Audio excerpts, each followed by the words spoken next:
Joe, I either want to fight myself or I just want to roll over and stay safe. I either want to fight against myself or I don't want to listen.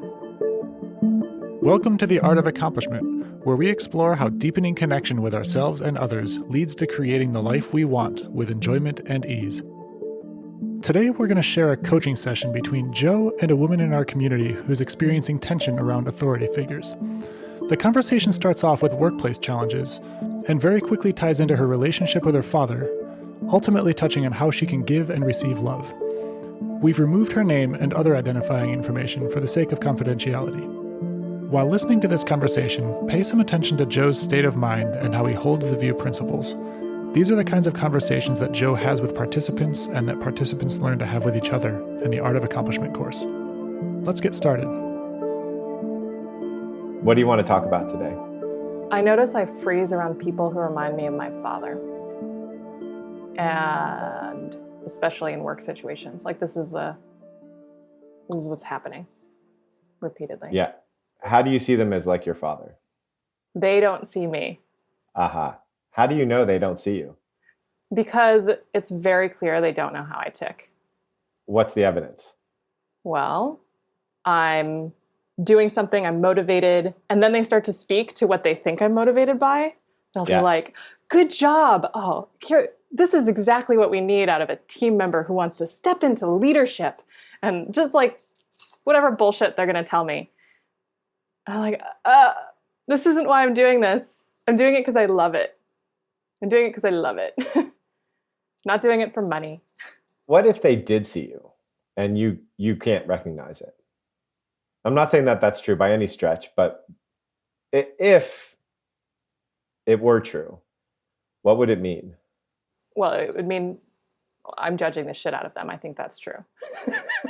I think it would mean...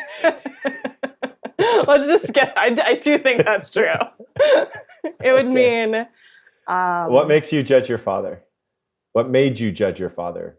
I thought he was wrapped up in himself so much that he couldn't see anyone else. Yeah. How is that not true about you? And that's a scary question for me to ask, but how is that not true about you, that you're wrapped up in myself so much that I can't see others? Mm-hmm. Or so much that you care whether people see you? Oh, interesting. I want to be seen, it seems like, again, by certain people. Yeah. It's because I'm still wanting that one kind of attention I've decided I didn't get. Right. So how is that not being wrapped up in yourself? I think it is. It's wrapped up in my wanting. Yeah. What makes you judge people for what you're doing? Well, when they do it, obviously, Joe, it is way worse than when I do it. I'm a better person than that.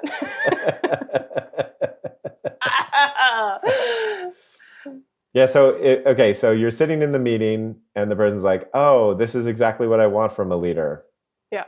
What are you not seeing about them in that moment?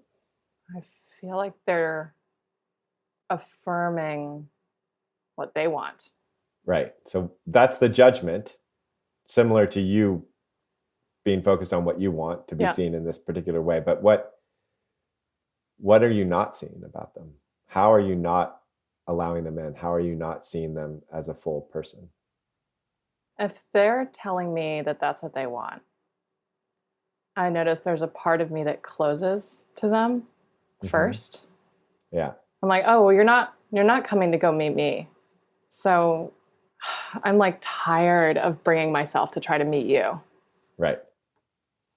So one thing I just noticed, and I want to come back to it, which is you didn't answer the question. Like, what is it that you're not seeing about them? You're telling me what it is that's hard to see about them. But I'm going to detour for just a second because my wonder just went in this other direction. So, okay. How is your relationship with your wants affecting your judgment about what they want? I believe that asking for what I want isn't very effective. That's which I think is part of what's getting in the way. Yeah. Right. Right. I'm not just explicitly asking for what I want. Right. And it sounds like they're not doing that either in that moment. That's right. That's true. So if them not asking directly for what they want makes you feel unseen, what does it say about you not asking directly for what you want, if anything? The logic is that they're unseen. I don't feel it. I don't want to feel it. I don't want to feel that. Yeah. How does it feel to just say it? Just be like, I am not seeing anybody clearly. Like right now, look at me. Do you think you're seeing me clearly? Like how clearly do you think you're seeing me? 100%? Definitely not 100%. Nothing is 100%. Okay, so like, but hi. I don't know. At what point do I get to feel upset at you for not feeling seen? Like, what's the percentage? If I see you anywhere in the 50% or below, or like in that range, that's not good enough. Okay, that's when I get to be upset at you. Yes, definitely. Okay. And whose criteria do we get to use? Like, how do we get the data to know what percentage it's at?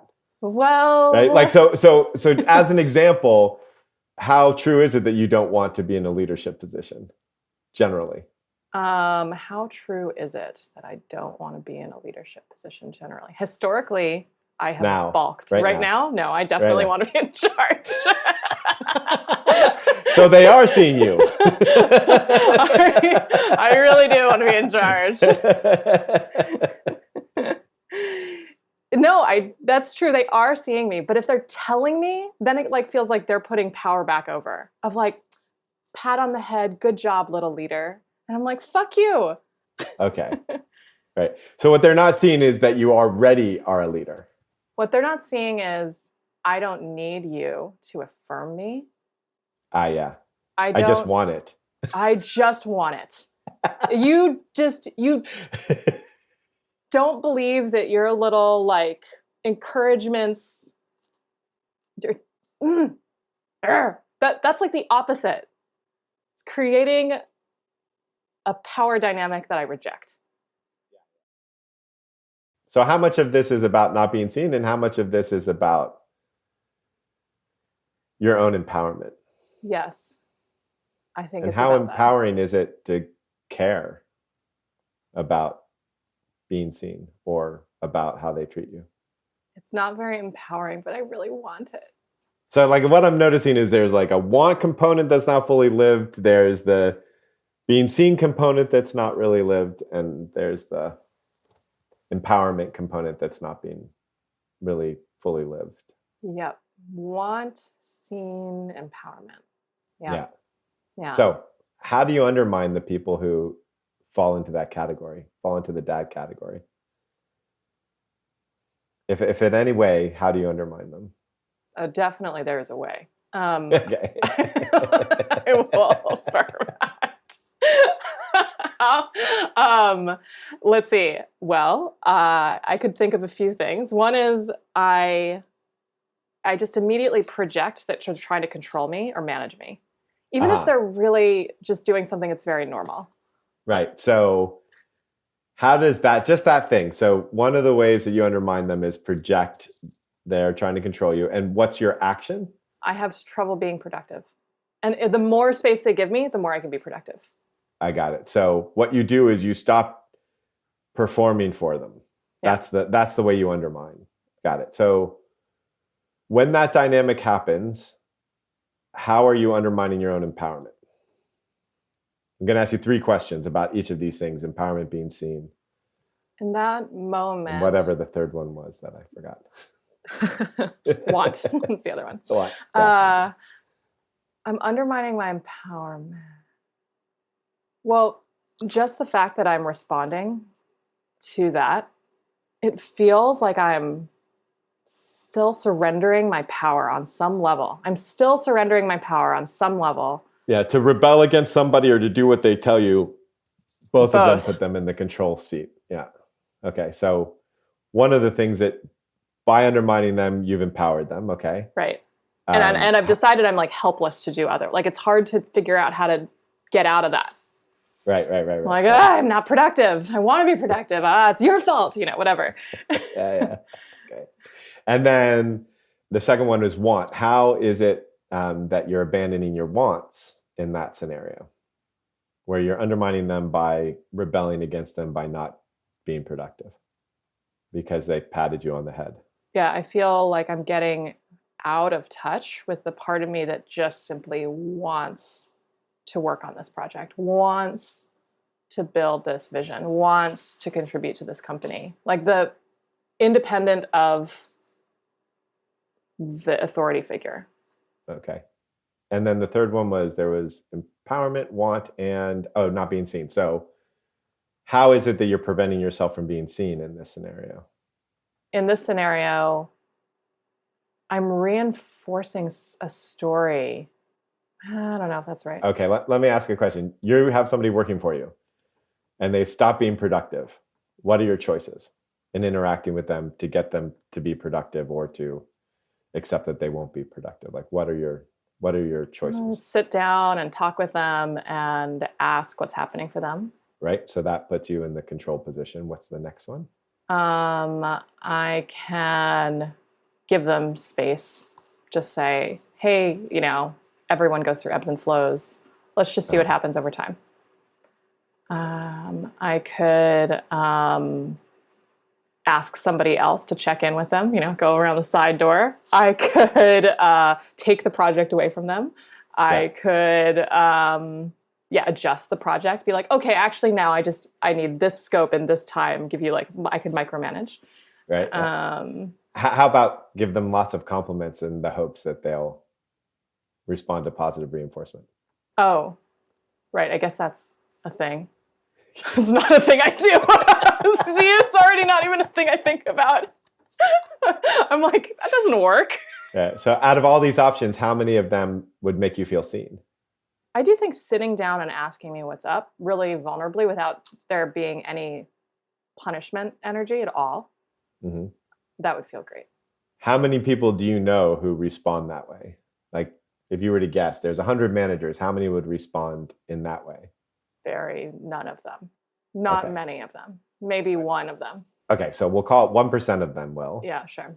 In that case, you've proven that 99% of them can't see you. Or what am I missing by saying that? I don't feel like I need that all the time. What it really is I'm specifically triggered if it's like, again, a man who reminds me of my dad. Because if it's a woman, no issues. You can do any of those things and I don't care. Right. So there's these three things that all happen, this wanting, disempowerment, and not being seen. And like overall, how do you see it that you're creating this in your world? If in any way, I mean, you might not see that at all. You might see that it's actually all their fault, but what is it that, if there's any way you see your creation of it, how?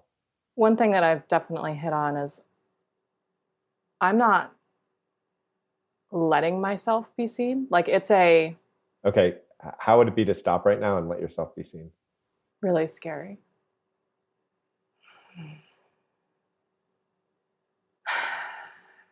How deep are you going right now and letting yourself be seen? 20%. There's like a submission quality that's not the thing. Yeah, beautiful. So how is it to be seen without submitting, without surrendering, in your complete empowerment? So hard, because then I just want to fight. It's like the two. It's like either I'm like, one of those. Yeah, right. So how would it be for you to say to me, this is a scary one for me to ask. How would it be to say to me, Joe, I want to surrender to you or I want to fight you? I don't want to be with you. I just want to surrender to you or fight you.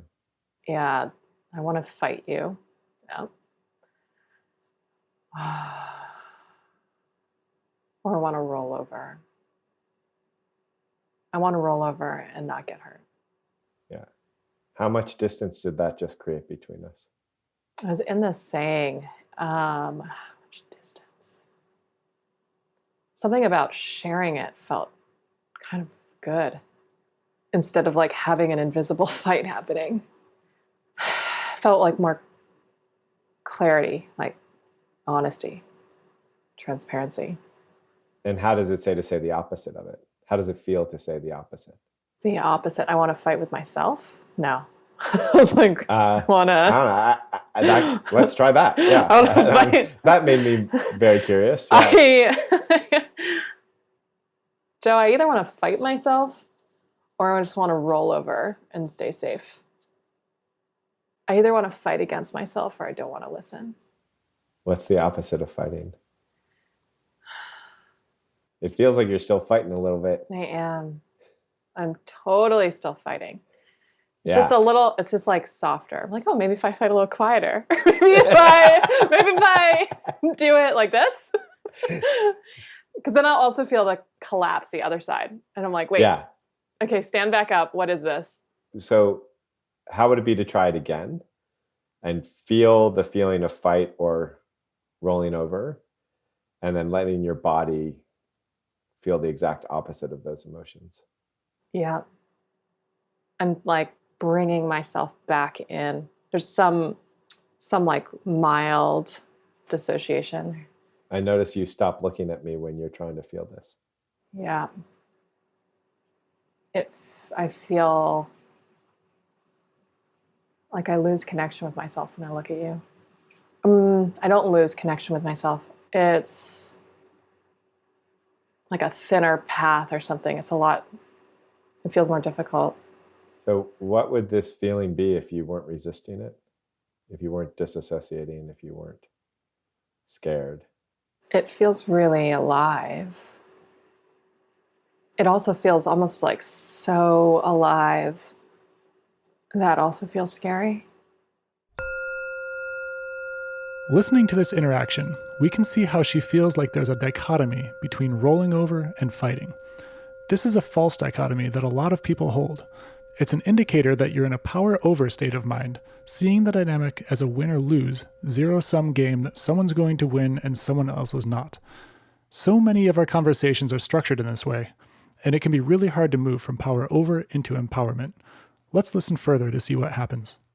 So what I've heard you describe so far is something that feels alive and full of energy and undefended. Mm-hmm. And I repeatedly have things like, it's maybe not safe. All the things out here. How am I feeling about you right now, in your estimation? You feel very calm and grounded. I don't know. You feel about me, though. Yeah, about you. You feel a kind of awe. It's really nice. Yeah, it feels good. How much of me is fighting you and how much of me is rolling over for you? You're not rolling over. You're If you had to guess, how much am I fighting you? very low. Probably a tiny bit is like very, very low. What's the fight? That little itty bitty bit, what am I fighting you to do for? What's the purpose? It's a very light feeling of like bringing my attention or like being. There's just a very light touch to it. All right. So there's some part of me trying to control you a little bit. A little bit. It's like guiding attention. Just this like light out here. There's a little bit like I impartiality is I think impossible to get rid of, but there is a little bit that's like what I want to know what the feeling is when it's unresisted.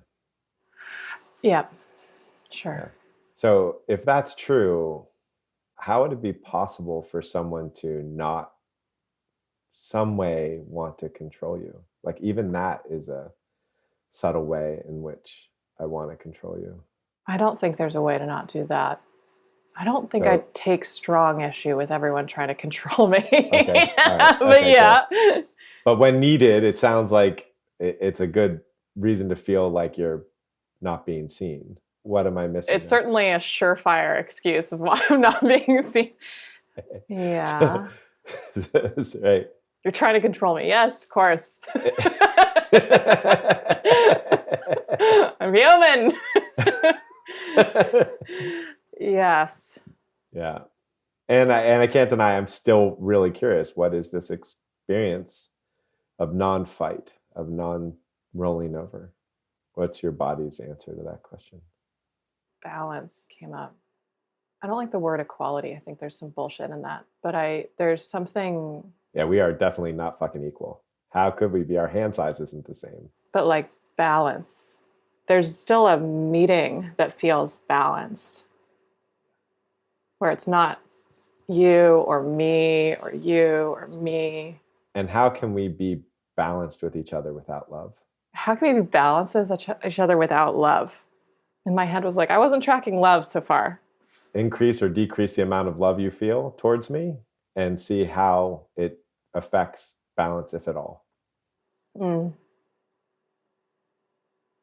that was fun. So automatic. Okay. Feel like just patterns in my face being like distance. Okay. Distance. What's that distance? Like, how does the distance relate to fight or rolling over? It feels a little bit like it's still fight in essence. It's like, I'm going to keep you at a distance. Yeah. I will be over here and you're going to be over there. Yeah. I'm just going to manage this. But because if you get too close, it's fight. Right. Is what I've decided. Yeah. And how does that relate to balance? I feel off balance back. Like physically, somatically, my body is defending back inside. I'm off balance back. Ooh, I still feel falling forward. That's the motion I'm like kind of holding, trying to.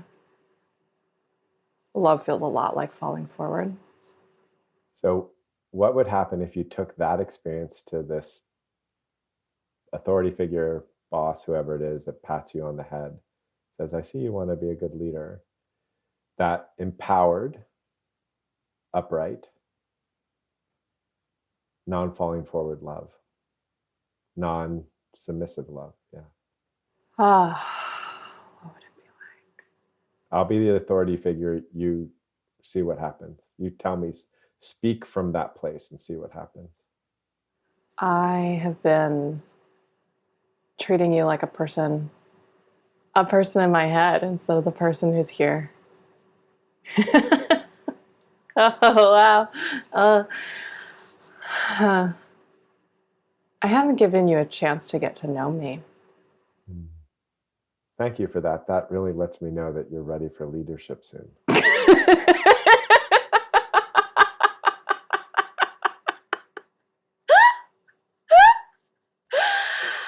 Oh, ouch.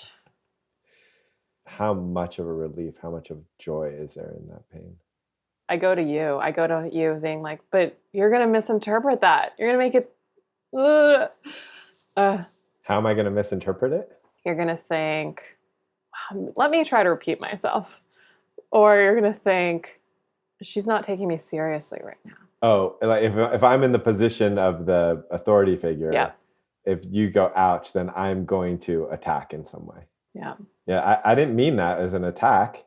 I didn't mean to hurt you. Stay in that place. Upright, undefended love. What happens from that place?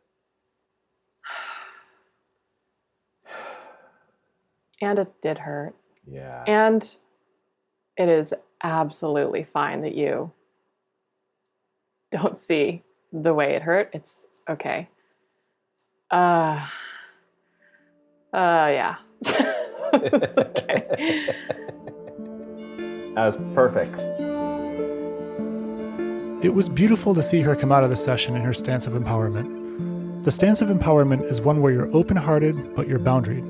It's one where you state your truth with courage and you're not worried about the consequences or another person's reaction. And you're vulnerable because that's what's rewarding to you and not because of what someone else is going to do. To be empowered is to be in your truth while being open and loving. Let's send some gratitude to our guest for her vulnerability in sharing this session publicly. It landed very deeply in me, and I learned a lot about myself and how I relate to power dynamics. I'm going to close with a few integration questions. Sit and wonder with these questions for a moment and just see what comes up. How is your relationship with authority influenced by your relationship with your parents?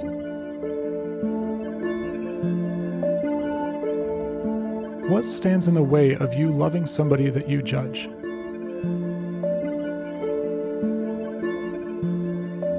What are things that you judge about others that you also judge about yourself? Thanks for listening.